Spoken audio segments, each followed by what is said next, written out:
barkanmu da sake saduwa a cikin wannan shirin namu na bayan fage. Shirin bayan fage yana zuwa muku ne daga Afmas TV. Sunana Amina Aliyu, ni ne nake kawo muku wannan shirin. Yau ne muke daukan wani location na wani bidiyon waka inda muke tare da jarumi Musa da kuma wacce aka fi sani da jaruma Aisha. Jama'a ku biyo mu kai tsaye don sanin wannan shirin namu ta ya zai kaya. Sunana Aisha a matsayina na jaruma. A wannan ba shine waƙar na farko da na fara yi ba. Akalla waƙoƙina da na yi za su kai 3. Wannan shine na 4.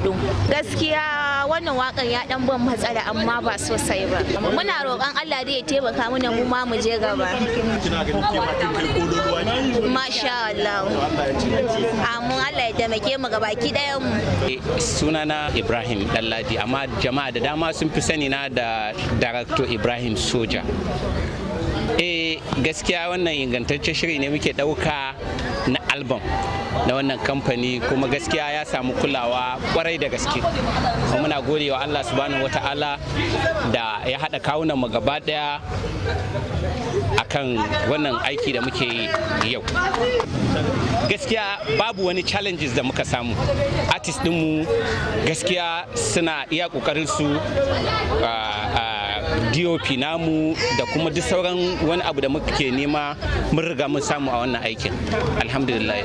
A gaskiya ai mai iya magana ya ce wasa farin girki, yanzu aka fara. Muna da ayyuka da dama, muna da series da dama, muna da album da dama kamar yadda muka fara dauka. Jama'a ku biyo mu a wannan tasha mai albarka, insha Allah za mu ci gaba da kawo muku ayyukan mu fiye da yadda kuke zato. Sunana Musa Abubakar, amma an fi sani da Musa Jarumi. A'a, wannan ba wai shine na farko ba, na dai daɗe ina ɗan yi kaɗan. Wanda ka fito a jarumi a cikin wannan? Kwarai kuwa, wanda na fito a jarumi.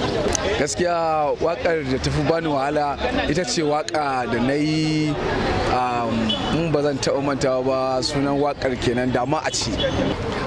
Gaskiya babu wahala domin abun ya bi jiki.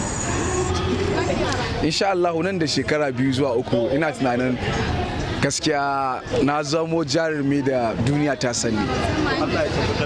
A musamman mu na gode. To sunana Hamza Ewa Ladan, ni ne ciyaman na Ewa family. To gaskiya alhamdulillah, saboda baki ga yana abubuwan yake tafiya ba, gaskiya mun gode ma Allah. Yau muna daukan waƙoƙi ne na bidiyo, waƙoƙi kwara 3. A yanzu aikin da muka fara dauka, jarumin mu na farko shine Musa Jarumi, sannan kuma jarumin mu ta biyu ita ce Aisha Jaruma. Wanda yake bada umarni ni ne da kaina, sannan kuma sai abokin aiki na Ibrahim Soja. To jama'a duka anan muka kawo ƙarshen wannan shirin. Wannan shirin yana zuwa muku ne daga Afmas TV. Ku kasance da mu a kowane mako. Ni ce taku Amina Aliyu.